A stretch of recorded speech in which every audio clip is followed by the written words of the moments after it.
আসসালামু আলাইকুম, সবাইকে শুভ সকাল। সকালের একটা চটজলদি নাস্তা রেসিপি নিয়ে এসেছি। আশা করি আপনাদের ভালো লাগবে আর খুবই হেলদি একটা নাস্তা। এটা আপনারা ডেজার্ট হিসেবেও ব্যবহার করতে পারেন। আর এটা হচ্ছে শুকনো চিড়া। এখন এই চিড়াটাকে ভালো করে আমি ধুয়ে নেব। ধুয়ে পানি ঝরিয়ে নেব। তো চিড়াটা ভালো করে ধুয়ে নিয়ে পানি ঝরিয়ে নিয়েছি। এখন যে কোনো মিষ্টি খাবারের ক্ষেত্রে কিন্তু যে জিনিসটা মোস্ট ইম্পর্টেন্ট সেটা হচ্ছে সামান্য একটু লবণ দিতে হয়। আর আমাদের যারা গুরুজন আছে তারা কিন্তু সবসময় বলে থাকেন মিষ্টি খাবারে সামান্য পরিমাণ লবণ অ্যাড করতে। এখানে জাস্ট ১ চিমটির মতো লবণ অ্যাড করে দিলাম। আর এই নাস্তাটা বানানোর জন্য আরেকটা মোস্ট ইম্পর্টেন্ট জিনিস হচ্ছে সেটা হচ্ছে মিষ্টি দই। আর যারা ডায়েটে আছেন তারা মিষ্টি দইয়ের পরিবর্তে তারা এখানে টক দইটাও ব্যবহার করতে পারেন। এখানে আমি প্রায় ১ কাপের মতো মিষ্টি দই দিয়ে দিলাম। দিয়ে এখন চিড়াটাকে সুন্দর করে মাখিয়ে রেখে দিব প্রায় ১৫ মিনিটের জন্য। এর মধ্যেই কিন্তু চিড়াটা ফুলে ডাবল হয়ে যাবে। এরপর কিছু ফ্রুটস কেটে নিব। আপনাদের বাসায় যেগুলো ফ্রুটস অ্যাভেলেবেল থাকবে সেগুলো দেওয়ার চেষ্টা করবেন। আজকে আমার বাসায় জাস্ট কয়েক প্রকার ফ্রুটস আছে, তো সেগুলো দিয়ে আজকে নাস্তাটা বানাবো। এখানে নিয়েছি ড্রাগন আর লাল আঙ্গুর,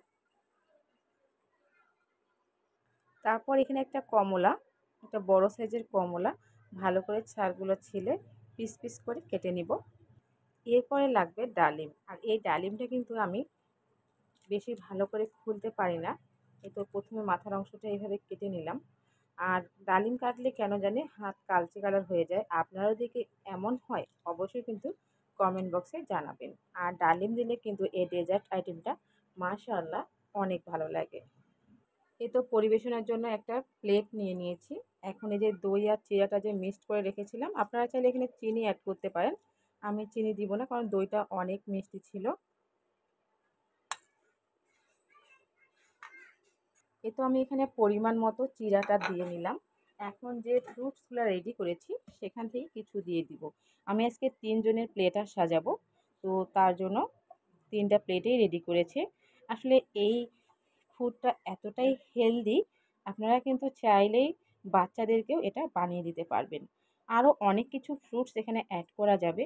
যেহেতু বাসায় বাকি ফ্রুটসগুলো অ্যাভেলেবেল নয়, তার জন্য আমি এই ফ্রুটসগুলো দিয়েই রেডি করে নিচ্ছি।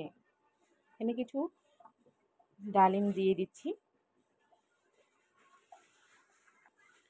উপর থেকে আবারও একটু করে দই দিয়ে দিচ্ছি। আর এই ডেজার্টটা কিন্তু আমার কাছে মাশাআল্লাহ অনেক ভালো লাগে। আমি প্রায় সময়ে এই ডেজার্টটা বানিয়ে খাই। তো ভাবলাম যে আপনাদের কাছেও আজকে এটা শেয়ার করি। আর এখানে উপর থেকে দিয়ে দিচ্ছি এখানে চিয়া বীজ বা চিয়া সিড। আমি রাত্রেই ভিজিয়ে রেখেছিলাম, সেটাও দিয়ে দিলাম। আর এই তো উপর থেকে কিছু মিষ্টির কুচি করে নিয়েছি, এগুলোও দিয়ে দিচ্ছি। আপনারা যারা ডায়েট করতেছেন তারা এটাকে স্কিপ করতে পারেন। আর খেতে কিন্তু দারুণ লাগে। আর আজকের ভিডিওটি কেমন লেগেছে অবশ্যই কিন্তু জানাতে ভুলবেন না। খেতে মাশাআল্লাহ অনেক ভালো লাগে এই রেসিপিটি।